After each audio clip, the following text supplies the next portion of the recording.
Hello friends, welcome to Learning Concepts where we learn the concepts of electrical engineering in a simple and interesting way. Hi, I am Kanai Kumar and today we'll continue with the construction of three-phase induction motor.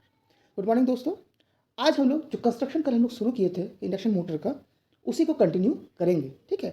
और video के अंत में मैं अभी तक का जो भी टॉपिक पढ़ा है वो जो प्रिंसिपल हुआ कंस्ट्रक्शन है इससे रिलेटेड कुछ इंपॉर्टेंट क्वेश्चंस आपको बताऊंगा, कुछ इंपॉर्टेंट कॉन्सेप्ट्स बताऊंगा जो आने वाले समय में कोई भी एग्जाम्स हो, चाहे वो आपका सेमेस्टर एग्जाम हो या आपका वाइवा हो, चाहे आपका कोई भी कॉम्पिटिटिव एग्जाम्स में हो, वहाँ पर बहुत ही मदद करेगा। तो इसीलिए आप सबसे रिक्वेस्ट है कि वीडियो को पूरा ज़रूर देखें, अंत तक ज़रूर देखें, इसको स्किप ना करें क्योंकि इसमें आपका क्या होता है कि बहुत सारे कॉन्सेप्ट अधूरा रह जाते हैं। तो बेसिकली जैसे कि हम लोग पिछले क्लास में देखे थे कि सारे इंडक्शन मोटर जो भी होते हैं उन सब का स्टेटस सेम होता है, सभी का कंस्ट्रक्शन लगभग सेम होता है। हाँ, डिफरेंस सिर्फ हो सकता है उसके कनेक्शंस में, आइदर वो स्टार या डेल्टा होता है, बट नॉर्मल केस में हम लोग डेल्टा कनेक्शन को ही प्रेफर करते हैं। तो पिछले क्लास में हम लोग स्क्विरल केज इंडक्शन मोटर को देखे थे जहाँ पर हम लोग क्या किए थे, रोटर में वाइंडिंग की जगह पे कंडक्टर बार्स का हम लोग इस्तेमाल किए थे। ना इस इंडक्शन मोटर में एक प्रॉब्लम था कि यहाँ पर जो रोटर का सर्किट रेजिस्टेंस है वो फिक्स हो जाता है और उसको हम अपने हिसाब से वैरी नहीं कर पाते हैं। तो जहाँ पर भी मान लीजिए करंट को, रोटर करंट, स्टार्टिंग करंट को कंट्रोल करना है या फिर कभी कभी टॉर्क को जब इंक्रीज करना होता है तो हम रोटर का सर्किट रेजिस्टेंस में कोई भी चेंज नहीं कर पाते हैं और इस वजह से कुछ एप्लीकेशंस में आपका स्क्विरल केज मोटर आपका एप्लीकेबल नहीं हो पाता है। तो इन्हीं प्रॉब्लम को सॉर्ट आउट करने के लिए एक दूसरे तरह का रोटर को डिज़ाइन किया गया जिसको कहा गया स्लिप रिंग मोटर और wound rotor. Slip ring motor और वाउंड रोटर, ठीक है। तो अगर हम नेम को थोड़ा सा गौर से देखें तो यहाँ पर दो वर्ड आता है, एक स्लिप रिंग, एक वाउंड रोटर। तो स्लिप रिंग का मतलब क्या होता है कि यहाँ पर आपका स्लिप रिंग और ब्रशेस का इस्तेमाल होता है, similar to what we have used in case of DC motor. DC machine में जैसे हम लोग स्लिप रिंग और ब्रश रोटर में सप्लाई देने के लिए हम लोग यूज़ करते थे, उसी तरह का कुछ स्लिप रिंग और ब्रश यहाँ पर भी आपका इस्तेमाल होगा। और ये जो सेकंड वर्ड है आपका वाउंड, इसका मतलब हो जाता है, वाउंड मतलब होता है वाइंडिंग, मतलब इसमें वाइंडिंग आपका किया हुआ होगा। तो इन दोनों वर्ड्स हम एक ओवरव्यू कर सकते हैं कि स्लिप रिंग या वाउंड रोटर कैसा होगा। स्लिप रिंग रोटर में बेसिकली क्या होगा, आपका स्लिप रिंग मौजूद होगा, जबकि स्क्विरल केज में क्या था, कोई भी स्लिप रिंग आपका नहीं था। तो यहाँ पर आपका स्लिप रिंग और ब्रशेस का कॉन्सेप्ट आएगा, प्लस यहाँ पर क्या होगा, आपका प्रॉपर वाइंडिंग होगा। प्रॉपर क्या हो जाएगा, आपका वाइंडिंग होगा, ना कि आपका कंडक्टर बार्स होगा, as we have seen in case of squirrel cage motor, ठीक है। तो लेट्स सी, सबसे पहले हम इसका डायग्राम देखते हैं। तो ये आपका एक squirrel cage slip ring motor का डायग्राम है, दिस इज ओरिजिनल डायग्राम। तो यहाँ पर आप देख सकते हैं ये हो गया आपका कोर और ये स्लॉट्स है, ये आपका शाफ्ट है। यहाँ तक तो सेम है जैसा कि आपका स्क्विरल केज में था। अब यहाँ पर डिफरेंस क्या आता है कि यहाँ पर देखिए आप प्रॉपर आपका वाइंडिंग है, दीज आर द वाइंडिंग्स, ठीक है, प्रॉपर वाइंडिंग्स है। Now since it is a three phase induction motor, तो यहाँ पर रोटर में भी आपका थ्री फेज का वाइंडिंग होगा, ठीक है। और थ्री फेज का वाइंडिंग होगा मतलब अगेन वहाँ पर कॉन्सेप्ट आएगा स्टार और डेल्टा का कनेक्शन। दैट मीन्स यहाँ पर जो रोटर होगा वहाँ पर थ्री फेज वाइंडिंग में आइदर स्टार या डेल्टा कुछ भी हो सकता है। बट बेसिकली जब भी हम लोग रोटर की बात करते हैं, किसी भी इंडक्शन मोटर में रोटर की अगर बात करें तो स्टेटर भले ही आपका स्टार या डेल्टा कुछ भी हो, रोटर हमेशा आपका स्टार कनेक्टेड ही होता है। रोटर क्या होता है, हमेशा स्टार कनेक्टेड ही होता है, इसमें डेल्टा कनेक्शन आपका नहीं होता है, ठीक है। और साथ साथ यहाँ पर क्या है आपका, ये क्या है, यहाँ पर आपका ये स्लिप रिंग्स है, ये आपका स्लिप रिंग्स है और इसके ऊपर आपका ब्रशेस लगे हुए हैं जो कि इस रोटर सर्किट को शॉर्ट कर रहा है, ठीक है। तो यही बेसिक डिफरेंस है between squirrel cage and slip ring कि यहाँ पर आपका वाइंडिंग होता है जबकि वहाँ पर क्या होता है, कंडक्टर बार्स होता है। यहाँ पर स्लिप रिंग और ब्रश का एक सेटअप होता है जो कि रोटर सर्किट को शॉर्ट सर्किट करने में मदद करता है। अब यहाँ पर एक गौर करने वाली बात क्या है, नॉर्मली आप समझिएगा कि यहाँ पर भी इन case of slip ring induction motor में भी हम लोग जो रोटर में जो स्लिप रिंग और ब्रश का इस्तेमाल करते हैं, ये कोई सप्लाई देने के लिए नहीं करते हैं, इनका इस्तेमाल सिर्फ रोटर सर्किट को शॉर्ट सर्किट करने के लिए इस्तेमाल होता है, ठीक है। आप ये मत समझिएगा कि जैसे डीसी मोटर में हम सप्लाई देने के लिए स्लिप रिंग और ब्रश का इस्तेमाल करते हैं, यहाँ पर ऐसा कुछ भी नहीं है क्योंकि यहाँ पर आपका इंड्यूस ईएमएफ स्टैटिकल है, यहाँ पर फील्ड पहले से मूविंग है। तो यहाँ पर ऑटोमेटिकली करंट आपका इंड्यूस होता है अगर आपका सर्किट क्या है, क्लोज्ड है। तो सिर्फ रोटर को हम लोग को इस मैग्नेटिक फील्ड में प्लेस करना है, उसमें ऑटोमेटिक ईएमएफ इंड्यूस होगा, सिर्फ रोटर को शॉर्ट करने की जरूरत है और सिर्फ शॉर्ट सर्किट करने के लिए ही हम लोग स्लिप रिंग और ब्रश का इस्तेमाल करते हैं, ठीक है। तो यहाँ पर बेसिक डिफरेंस क्या हो जाता है कि किसी भी इंडक्शन मोटर में, कोई भी इंडक्शन मोटर हो, चाहे स्लिप रिंग हो या स्क्विरल केज हो, वहाँ पर जो सप्लाई होता है वो सिर्फ स्टेटर साइड में दिया हुआ होता है, रोटर में कोई सप्लाई नहीं देना पड़ता है, रोटर में जो भी करंट होता है वो ऑटोमेटिकली इंड्यूस होता है, ठीक है। तो अगर हम यहाँ पर बेसिकली देखें तो this is the schematic diagram. तो ये शाफ्ट हो गया, ये आप देख सकते हैं, ये आपका जो स्लॉट्स है रोटर में, रोटर कोर में, और इसके ऊपर वाइंडिंग होता है और यहाँ पर आपका ब्रश और स्लिप रिंग्स है, ठीक है। क्लियर है सभी को। तो यहाँ पर क्या होता है कि जो भी आपका वाइंडिंग होता है वो फिर से ग्रुप्स में बनाया जाता है, नंबर ऑफ कंडक्टर्स आपका यूज़ किया जाता है एज पर द रिक्वायरमेंट। जितना आप कंडक्टर यूज़ कीजिएगा उतना ही ज़्यादा टॉर्क बनेगा, उतना ही ज़्यादा आपका करंट प्रोड्यूस होगा, ठीक है। सब कुछ आपका वाइंडिंग आपका हो जाता है। उसके बाद जो तीनों वाइंडिंग, जब 3 वाइंडिंग जो आएगा, तीनों वाइंडिंग मतलब तीनों जो फेज आएगा, ठीक है, इसको शॉर्ट करने के लिए हम लोग स्लिप रिंग और ब्रश का इस्तेमाल करते हैं। अब स्लिप रिंग और ब्रश का इस्तेमाल करने से सबसे बड़ा फायदा क्या होता है कि सिंस यहाँ पर आपका परमानेंट कॉन्टैक्ट नहीं है, ये जो कॉन्टैक्ट है ये परमानेंट नहीं है, तो क्या हो जाएगा यहाँ पर हम लोग इस जगह पे हम लोग अगर कभी भी जरूरत पड़ा तो हम लोग रेजिस्टेंस एक इंसर्ट कर सकते हैं, जिसकी वजह से हम रोटर सर्किट का रेजिस्टेंस को बढ़ा सकते हैं। तो इससे फायदा क्या होता है कि जब भी हमें कहीं पे भी मोटर को स्टार्ट करना होता है तो किसी भी मोटर में स्टार्टिंग करंट आपका फुल लोड करंट का 5 to 7 टाइम्स होता है, वो जो कि बहुत ह्यूज करंट होता है। तो ये करंट क्या करता है, रोटर को डैमेज कर सकता है। तो यहाँ पर हमारे पास एक बहुत बड़ा एडवांटेज हो जाता है कि हम रोटर सर्किट में रेजिस्टेंस ऐड कर सकते हैं, जो कि रोटर को स्टार्टिंग करंट से बढ़ाता है। इसके अलावा भी अगर कहीं पे भी आपको स्टार्टिंग टॉर्क ज़्यादा जरूरत पड़ेगा, वहाँ पर भी हम रोटर का रेजिस्टेंस को इजीली इंक्रीज करके स्टार्टिंग टॉर्क को बढ़ा सकते हैं।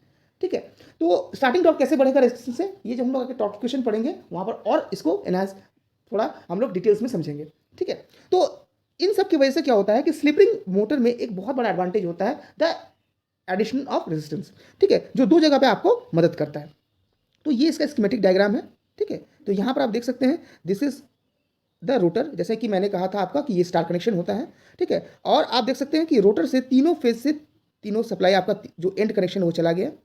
ठीक है, चला जाने के बाद यहाँ पर ये स्लिप रिंग्स में आपका आके कनेक्ट हो गया। अब स्लिप रिंग्स को शॉर्ट करने के लिए आइदर हम लोग उसको परमानेंटली शॉर्ट कर सकते हैं, या फिर जैसे यहाँ पर हम लोग 3 फेज का रियोस्टेट इस्तेमाल किए हैं, इस तरह से रियोस्टेट के थ्रू भी हम लोग उसको शॉर्ट कर सकते हैं। तो जैसे ही रियोस्टेट ऐड करेंगे तो ये रेजिस्टेंस क्या होगा, रोटर सर्किट से ऐड हो जाएगा। तो रोटर का रेजिस्टेंस क्या होगा, RA plus RE, that is external resistance, rotor का रेजिस्टेंस बढ़ जाएगा और रोटर में क्या होगा, आपका करंट आपका घट जाएगा। ठीक है, सो बेसिकली इसका दो ही जगह पे फायदा होता है, पहला स्टार्टिंग करंट को रिड्यूस करना, दूसरा स्टार्टिंग टॉर्क को बढ़ाना। तो इसीलिए कि जहाँ पर भी किसी भी ऐसा जगह पे, फॉर एग्जांपल जहाँ पर आपको स्टार्टिंग में हेवी टॉर्क की जरूरत पड़ती है, फॉर एग्जांपल स्टार्टिंग में ही लोड ज़्यादा है, जैसे मान लीजिए कोई सामान आपको उठाना है, लिफ्ट करना है बहुत ज़्यादा, और उसमें सामान आपने किया, उसका मोटर को स्टार्ट कर रहे हैं, तो स्टार्टिंग टॉर्क बहुत ज़्यादा होगा। तो उन सब जगह पे आपका स्क्वायरल केज मदद नहीं करेगा, क्योंकि स्क्वायरल केज का स्टार्टिंग टॉर्क बहुत ही पुअर होता है। हाँ, किसी भी इंडक्शन मोटर का जो स्टार्टिंग टॉर्क है वो पुअर होता है, लेकिन स्लिपिंग में आप रेजिस्टेंस ऐड करके उसको बढ़ा सकते हैं, जबकि स्क्वायरल केज में वो फिक्स है, उसको आप कभी भी इंक्रीज नहीं कर सकते हैं। तो इसीलिए जहाँ पर भी स्टार्टिंग टॉर्क जरूरत पड़ता है, हाई स्टार्टिंग टॉर्क, वहाँ पर हम लोग इसका इस्तेमाल कर सकते हैं। प्लस इसका स्टार्टिंग भी आपका आसान होता है, इसका जो स्टार्टर होता है वो बहुत सिंपल होता है। क्या सिंपल होता है कि आपको तीनों फेज में सिर्फ रेजिस्टेंस ऐड करना है, आपका सिंपली करंट कंट्रोल हो जाएगा। ठीक है, और तीसरा चीज़ क्या होता है कि हम लोग रोटर में रेजिस्टेंस ऐड करके इसका स्पीड को भी आसानी से कंट्रोल कर सकते हैं। ठीक है, हम लोग इसका रोटर में करंट रेजिस्टेंस ऐड करके स्पीड को भी आसानी से कंट्रोल कर सकते हैं। तो ये कुछ एडवांटेज होता है आपका स्लिप रिंग मोटर का, लेकिन जितना ज़्यादा इसका एडवांटेज नहीं है उससे कहीं ज़्यादा इसका डिसएडवांटेज होता है। डिसएडवांटेज क्या है, इस मोटर का सबसे बड़ा डिसएडवांटेज है कि इसका जो कंस्ट्रक्शन है वो थोड़ा सा टिपिकल होता है, थोड़ा सा आपका कॉम्प्लिकेटेड होता है। क्यों, क्योंकि यहाँ पर आपका वाइंडिंग इस्तेमाल होता है, ना कि रोटर बार्स। रोटर बार्स में क्या था, आपने क्या किया, हर एक स्लॉट में एक एक कंडक्टर को आपने प्लेस कर दिया, एक एक कंडक्टर प्लेस कर दिया, ये आसान हो गया। लेकिन यहाँ पर क्या करना पड़ेगा, आपको वाइंडिंग करना पड़ेगा, और वाइंडिंग के लिए कंप्लीट आपको कैलकुलेशन चाहिए कि किस स्लॉट के बाद कहाँ होगा, कितना नंबर ऑफ कंडक्टर्स देंगे, कहाँ पे स्टार्ट करेंगे, कहाँ पर एंड करेंगे। तो इस तरह से क्या होता है, ये वाइंडिंग आपका थोड़ा सा कॉम्प्लिकेटेड हो जाता है। ठीक है, दूसरा क्या होता है कि जब हम लोग वाइंडिंग इस्तेमाल कर रहे हैं तो normal to our rotor conductor winding का जो थिकनेस होगा वायर का वो क्या होगा, कम होगा, तो इसका रेजिस्टेंस क्या होगा, हाई होगा, इसलिए इसमें लॉस भी ज़्यादा होगा। प्लस जो रोटर का जो साइज होगा दैट विल बी बिगर, वो ज़्यादा बड़ा होगा। अगर हम कंपेयर करेंगे सेम कैपेसिटी का एक स्क्वायरल केज मोटर को एक स्लिप रिंग मोटर से, तो एक स्क्वायरल केज मोटर का साइज होगा कॉम्पैरेटिवली छोटा होगा as compare to slip ring motor. ठीक है, तीसरा डिसएडवांटेज और सबसे बड़ा डिसएडवांटेज है कि जो हम लोग एक डीसी मोटर में जिस चीज से पीछा छुड़ा रहे थे, that is the slip ring and brush, वो कॉन्सेप्ट फिर यहाँ पर आ गया, और स्लिप रिंग और ब्रश जहाँ पर आएगा फिर वही प्रॉब्लम आ जाएगा, दैट इज मेंटेनेंस, उसका लॉन्जिविटी। ठीक है, और स्पार्किंग प्रॉब्लम्स।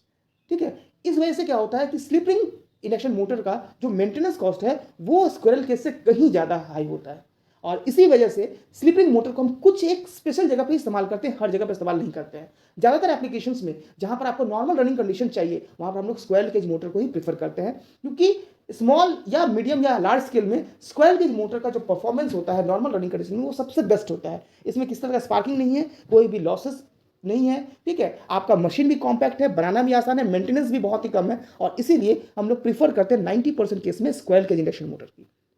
ठीक है, तो basically this was the complete construction of the induction motor. ठीक है, अब यहाँ पर कुछ बेसिक क्वेश्चंस आपसे पूछे जाते हैं जो कि बहुत सारे एग्जाम से पूछे जाता है कि अगर हम इंडक्शन मोटर को अगर क्लासीफाई करेंगे तो किसके बेसिस पे करेंगे। तो ऑलवेज याद रखिएगा, एक इंडक्शन मोटर का जो क्लासिफिकेशन होता है that is always based on it the construction of its rotor, उसके रोटर के कंस्ट्रक्शन में आपका डिपेंड करता है। स्टेटर सबका सेम होता है। आप एक स्क्वायरल केज का स्टेटर और एक स्लिप रिंग का स्टेटर का कंस्ट्रक्शन में कोई चेंज नहीं आता है। हाँ, साइज में फर्क पड़ जाता है। क्यों? क्योंकि अगर एक स्क्वायरल केज का आप रोटर लीजिएगा उसका साइज बड़ा होगा, सॉरी छोटा होगा, और स्लिप रिंग का जो रोटर होगा उसका साइज बड़ा होगा। तो जब रोटर का साइज बड़ा होगा तो उसको उस स्टेटर में फिट करने के लिए स्टेटर का साइज को भी बड़ा करना पड़ेगा। इसलिए एक अगर हम कंपेयर करें कि कभी भी एक स्क्वायरल के स्लिप रिंग मोटर में, तो कंपेरेटिवली एक स्लिप रिंग का जो स्टेटर का साइज होगा वो भी बड़ा होगा। तो ये क्वेश्चन पूछा जाता है कि अगर हम दो इंडक्शन मोटर आसपास में रखें और हमें पता करना है कि स्लिप रिंग है कि स्क्वायरल केज है, दोनों का कैपेसिटी सेम है विदाउट ओपनिंग इट, तो हम लोग सिर्फ साइज को देख के बता सकते हैं कि कौन स्लिप रिंग है कौन स्क्वायरल केज है। दूसरा जो इंपॉर्टेंट चीज होता है कि एक इंडक्शन मोटर का जो स्टेटर होता है उसका कंस्ट्रक्शन कैसा होता है। तो उसका कंस्ट्रक्शन सेम होता है। उसमें जो वाइंडिंग होता है बेसिकली वो 3 फेज में डेल्टा कनेक्शन ही होता है, because delta normal running condition में आपका फुल रेटेड वोल्टेज देता है, जबकि स्टार कनेक्शन में वो 1/√3 टाइम्स रिड्यूस हो जाता है। इसीलिए नॉर्मली जब भी हम लोग कहीं पे भी इंडक्शन मोटर के स्टेटर का कनेक्शन करते हैं तो normally we prefer the delta connection. तीसरा चीज होता है comparison between the rotor of the squirrel cage and slip ring. Squirrel cage का एडवांटेज क्या है? एडवांटेज यही होता है कि स्क्वायरल केज कॉम्पैक्ट होता है, आसान होता है बनाना, मेंटेनेंस कम होता है, ठीक है, और इसमें किसी तरह का स्लिपिंग और ब्रसेस नहीं होता है, इसके लिए स्पार्किंग वगैरह नहीं होता है। इसका डिसएडवांटेज क्या है? डिसएडवांटेज यही है कि इसमें एक्सटर्नल रेजिस्टेंस हम ऐड नहीं कर सकते, इसलिए कुछ एप्लीकेशंस में ये आपका फेल कर जाता है। स्लिप रिंग मोटर में क्या एडवांटेज है? यहाँ पर सिंस आपका कंडक्टर और जो भी आपका ब्रसेस है उसके बीच एक फिक्स कॉन्टैक्ट नहीं है, तो हम कभी भी रोटर में रेजिस्टेंस ऐड करके इसका रोटर का रेजिस्टेंस को बढ़ा सकते हैं, जो कि कुछ एक एप्लीकेशन में हमारी मदद करता है। तीसरा इंपॉर्टेंट क्वेश्चन आता है कि स्लिपिंग इंडक्शन मोटर में स्लिपिंग और ब्रसेस का काम क्या है। तो स्लिपिंग और ब्रसेस का यहाँ पर काम है only to short circuit the coils, सिर्फ कॉइल्स को शॉर्ट सर्किट करने में मदद करता है, ठीक है। इसके अलावा इसके थ्रू हम कभी भी सप्लाई नहीं देते हैं। यहाँ पर भी आपका जो इसमें टॉर्क प्रोड्यूस करने का जो फेनोमेना है या इसमें करंट जो फ्लो करने का फेनोमेना है वो सेम है, that is by mutual induction, और यहाँ पर से डायरेक्टली आपका इंड्यूस हो जाता है, ठीक है। इसीलिए एक डीसी मोटर के कंपैरिजन में स्लिपिंग मोटर का भी जो वर्किंग है वो ज़्यादा सिंपल होता है, ठीक है। कभी कभी कंफ्यूजन हो जाता है भाई दोनों में स्लिपिंग है तो दोनों में कॉम्प्लिकेशन होगा, दोनों का वर्किंग नहीं। स्लिपिंग मोटर में कभी भी आपको एक्सटर्नल सप्लाई देने की जरूरत नहीं पड़ती है, जैसा कि आपका स्क्वायरल केज में होता है। इसीलिए डीसी मोटर के कंपैरिजन में हमेशा इंडक्शन मोटर का जो ऑपरेशन होता है वो ज़्यादा आसान होता है, ठीक है। उसके बाद क्वेश्चन आता है कि एक स्क्वायरल केज स्लिपिंग मोटर का जो रोटर होता है उसका कनेक्शन कैसा होता है। तो ऑलवेज याद रखिएगा कि इसमें हमेशा क्या होता है, स्टार कनेक्शन होता है, डेल्टा कनेक्शन कभी नहीं होता है, ताकि हम लोग क्या कर सकते हैं, प्रॉपरली पर फेज में रेजिस्टेंस को इंक्रीज कर सकते हैं। पर फेज का रेजिस्टेंस हम इजीली इंक्रीज कर सकते हैं। अगर डेल्टा कनेक्शन होगा तो पर फेज में रेजिस्टेंस इंसर्ट करना पॉसिबल नहीं है, इसीलिए हम लोग यहाँ पर क्या करते हैं, ऑलवेज स्टार कनेक्शन को प्रीफर करते हैं, ठीक है। तो ये कुछ बेसिक्स क्वेश्चंस हैं जो आपका कंस्ट्रक्शंस में आता है, ठीक है। बाकी सब कुछ सेम है कि अगर आपका मान लीजिए एक स्क्वायरल केज इंडक्शन मोटर है, सॉरी एक इंडक्शन मोटर है डीसी मोटर है, दोनों का कंस्ट्रक्शन में क्या बेसिकली फर्क होगा बाहर से हमें देखने को मिलेगा। तो बेसिकली याद रखिए कि एक स्क्वायरल केज इंडक्शन मोटर में जब भी हम जो स्टेटर होता है उसमें हम लोग एसी सप्लाई देते हैं, और जब भी एसी सप्लाई होगा तो वहाँ पर मैग्नेटिक लॉसेस आपका आ जाएगा, और मैग्नेटिक लॉसेस होने से हीट बढ़ जाता है। इसीलिए एक इंडक्शन मोटर का जो स्टेटर होता है उसको जब भी हम बनाते हैं उसके बाहरी सर्फेस में हम लोग क्या बनाते हैं, फिन्स बनाते हैं। हम लोग क्या बनाते हैं, फिन्स बनाते हैं। तो फिन्स बनाने से क्या होता है कि उसका एक्सटर्नल में एयर पॉकेट्स बनते हैं जो कूलिंग में मदद करता है। प्लस पूरा स्टेटर का जो स्ट्रक्चर होता है उसमें हम लोग क्या करते हैं, हम लोग लैमिनेशंस को इस्तेमाल करते हैं।